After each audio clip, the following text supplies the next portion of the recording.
What's going on, surveillors? So I know y'all saw the presidential inauguration where Lady Gaga is wearing the Mockingjay from the Hunger Games.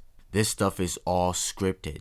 They're literally leaving breadcrumbs for us that we may gain the understanding of what's really going on. So let's start off with Lady Gaga. Lady Gaga is wearing the Mockingjay from the Hunger Games movie, and she's singing the national anthem. That is a representation of Ify from the Hunger Games, announcing the 74th annual Hunger Games. Happy Hunger Games, and may the odds be ever in your favor.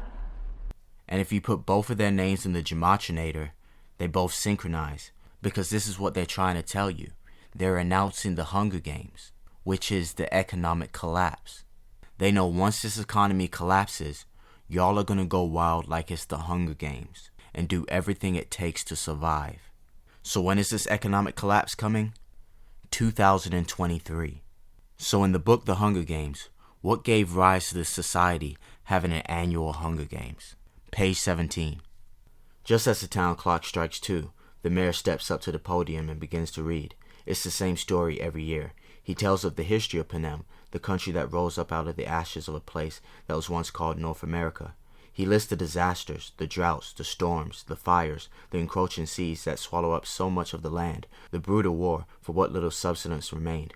The result was Panem, a shining capital, ringed by 13 districts, which brought peace and prosperity to citizens. Then came the dark days, the uprising of districts against the capital.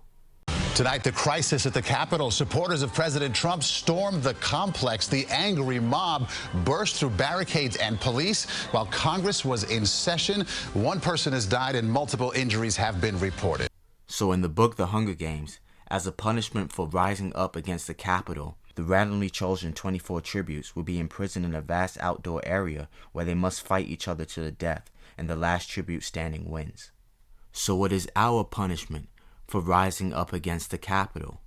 An economic collapse, where the citizens are the tributes and we are fighting each other for resources in order to survive, exactly how the movie The Hunger Games played out.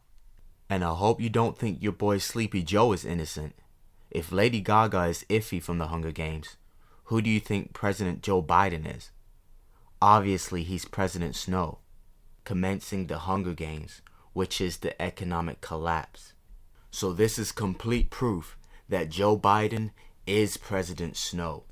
This is his act, and he has to announce the Hunger Games, which is the economic collapse. So why do they want to collapse this economy and create so much death and chaos? Because they want to build it back better. But first, they need to get order out of chaos. And then when they get that, their vision of building back better is a new world order. So let's go to the book Behold a Pale Horse by William Cooper, page 177. It is true that without the population or the bomb problem, the elect would use some other excuse to bring about the new world order. They have plans to bring about things like earthquakes, war, the Messiah, an extraterrestrial landing, and economic collapse. They might bring about all these things just to make damn sure that it does work. They'll do whatever is necessary to succeed. The Illuminati has all the bases covered, and you are going to have to be on your toes to make it through the coming years. It is inconceivable that those with power and wealth would not band together with a common bond, a common interest, and a long-range plan to decide and direct the future of the world. For those with the resources, to do otherwise would be totally irresponsible. Their goal is to rule the world. The doctrine of this group is not democracy or communism, but a form of fascism. The doctrine is totalitarian socialism. That is why, in the name Biden, the E has 3 stripes and is red. Because those 3 red banners were an ideological slogan in the late 1950s, which called on Chinese people to build a socialist state. The New World Order cannot and will not allow our Constitution to exist. The New World Order would be a totalitarian socialist system. We'll be slaves shackled to a cashless system of economic control. So their idea of building back better is socialism, totalitarian socialism. That is the New World Order. But first, they need order out of chaos. That is why they're orchestrating an economic collapse. Because their next move is to bring in the Hunger Games peacekeepers, which for us will be martial law enforcement. Page 115. Remember the federal agency, FEMA, that was sent to handle an emergency and was thrown out by the citizens because of gross incompetence. FEMA was incompetent because emergency management is just a guise for its real purpose, which is to take over local, state, and federal government in case of a national emergency. The only way FEMA could do such a thing is if the Constitution was suspended and martial law were to be declared. Therefore, its very existence is proof positive that a plan to suspend the Constitution does in fact exist. Now the executive order that will implement this, the Executive Order 11051, details responsibilities to the Office of Emergency Planning, or FEMA. It gives authorization to put all executive orders into effect in times of national emergency declared by the President, increased international tension, or economical or financial crisis. Note that it covers every conceivable domestic crisis, but does not even mention war or nuclear attack. Now, the only thing that has to happen for FEMA to be able to implement all the executive orders, emergency executive orders, is for the President to declare a national emergency of any type, as long as it's a national emergency. To unleash the full power of the federal government in this effort today, I am officially declaring a national emergency. Executive Order 10995 provides for the takeover of the communications media. Executive Order 10997 provides for the takeover of all electric, power, petroleum, gas, fuel, and minerals. Executive Order 10988 provides for the takeover of food resources and farms.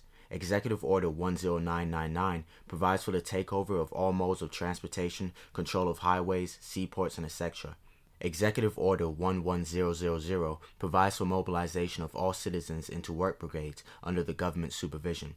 Executive Order 11001 provides for governmental takeover of all health, education, and welfare functions.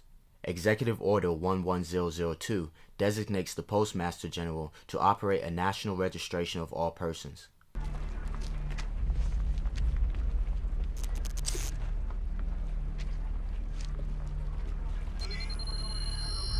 Go ahead. Executive Order 11003 provides for the government to take over airports and aircrafts. Executive Order 11004 provides for the Housing and Finance Authority to relocate communities, designate areas to be abandoned, and establish new locations for populations. Executive Order 11005 provides for the government to take over railroads, inland waterways, and public storage facilities. Now all these were combined under Nixon into one huge executive order, which allows all this to take place if the President declares a national emergency, and it can be implemented by the head of FEMA, not by the President. The President has already given him the power under these executive orders. All of these were combined into Executive Order 11490, and was signed by President Carter on July 20th, 1979, and is, in fact, law. So if H.R. 4079 is passed and the President does what it says and declares a national emergency because of the drug situation, whether it's for 1 year, 5 years, 5 minutes, or forever, it doesn't make any difference. FEMA then can implement all these executive orders, take over all local, state, and national government, suspend the Constitution, and do whatever they want to do. You're all under curfew! Anyone out after dark will be shot on sight! This is why they're using the emblem of the Mockingjay, because in truth, that's not a Mockingjay at all. It's a phoenix, rising from the ashes of its predecessor. So let's go to the book, The Element Encyclopedia of Secret Signs and Symbols, and let's find Phoenix. The main characteristic of this great bird, whose symbolic meaning resonates through myth, religion, and alchemy, is that it is reborn from its own ashes after combusting voluntarily. So when America combusts voluntarily due to this orchestrated economic collapse, with the implementation of martial law, it's going to be reborn. Blessed be our new founding fathers and America, a nation reborn. May God be with you all. Now remember in the movie The First Purge, it was the political party, the NFFA, the new founding fathers of America, that started this purge. So if you put in the acronym NFFA and the acronym for the New World Order, you'll see synchronicities. So I want to take a little time out to further explain some things about Gematria, since we only have 4 letters here. These numbers aren't coming out of thin air. There's a formula that is being used, and that is how we get the synchronicities. So let's start off with the full reduction cipher for NFFA. N equals 5, F equals 6, A equals 1. You add those numbers up, E equals 18. So let's go to the New World Order, TNWO. T equals 2, N equals 5, W also equals 5, and O equals 6. You add those numbers up, it also makes 18. So what we get out of this as truthers is that the new founding fathers is representing the New World Order. They're not just going to come out and tell us what they're actually doing. So you have to decipher it for yourself and use critical thinking. Alright, last one, English ordinal. This one's the easiest one. So each letter is given its own point value based on its position in the alphabet. So A equals 1, B equals 2, C equals 3. So if you go to N for NFFA, N is the 14th letter in the alphabet, F is the 6th letter in the alphabet, and A, of course, is number 1. So if you add those up, E equals 27. Now let's go to the acronym for the New World Order. T is the 20th letter in the alphabet, N is the 14th letter, W is the 23rd, and O is the 15th. If you add those up, E equals 72. Synchronizing with NFFA, which is 27. It's the same numbers that just rearranged, so it counts as a synchronicity. So who's bringing in this New World Order? Joe Biden, who can also be named Coriolanus Snow. The rebels will reach the outskirts of the capital in a matter of days. We'll evacuate the outer blocks to let them in. Police are squabbling with protesters. Oh, there we go.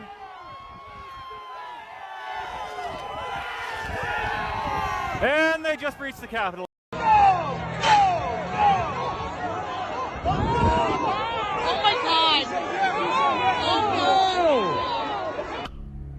So, what did we toast tonight, Minister Antonius? We toasted a glorious era coming to its bitter end.